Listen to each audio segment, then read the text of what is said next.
Hey dudes, I'm not my dad. Hello everybody, Trainz C23 here. Now, today I'm going to really quickly give you an update. Seeing how this is going to be my last video for 2015. Little Western Rescue. I said it would be out 2015. And seeing 2015 is almost over, and I am far from being done, it will hopefully get done sometime, maybe spring or summer of next year. I've learned from Little Western Rescue to, not put any release dates on anything until it's done. So, since Little Western Rescue won't be done this year, I wasn't gonna go without showing you something this year. So, following this will be the not finished in the slightest first 6 minutes of the movie. I'm still missing lines, sound effects, most music.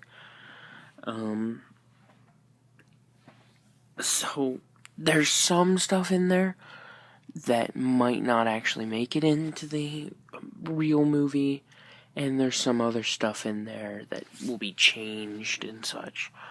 So, without further ado, I give you the first 6 minutes of Little Western Rescue, with the full movie hopefully coming sometime in summer.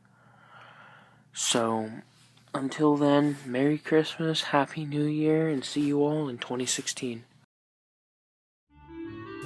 Oliver is a Great Western 14XX tank engine who works on Doug's branch line with his two auto coaches, Dulcie and Isabel, and brakeman Toad. Before becoming part of the Northwestern fleet, Oliver was rescued by Douglas. He had made a narrow escape from his small line on the other railway, which had been in the process of modernisation. A few years had passed now, and Oliver had become used to the life on Sodor, but was still grateful to all who had helped him reach safety.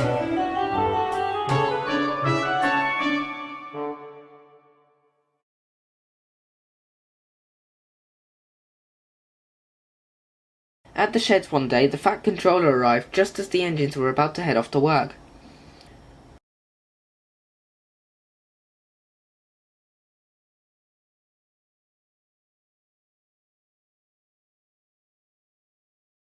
I hope they got my good side.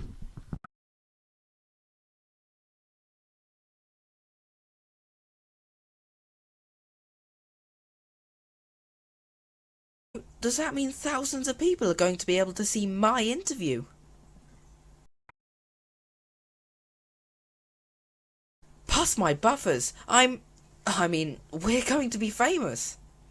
We're already famous. We've had books written about us, remember? Well, I'm famous anyway.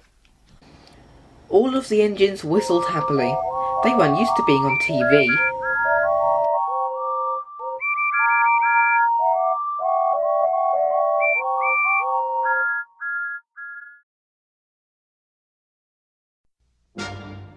The Northwestern Railway, a steam heritage site or main line you might ask. The railways that serve the Isle of Sodor are now the only ones that still use steam as a primary form of traction, after British Railways modernised their stock in honour of diesel and electric. Some of the top of Wait, hold on.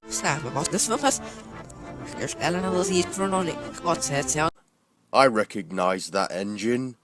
Seems familiar. It can't be. There's plenty of 14XX engines around.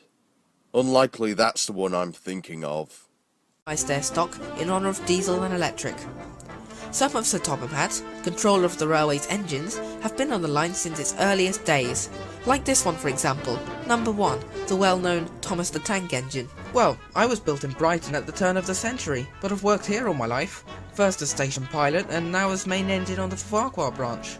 It's the most important part of the whole network, and I'm relied on to be the most useful I can be for my passengers.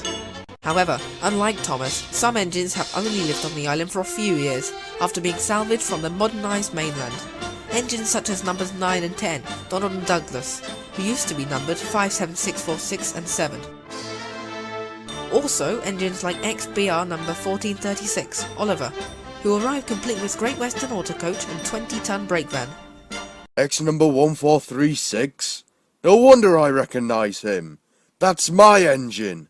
He was meant to be scrapped. How could he have survived?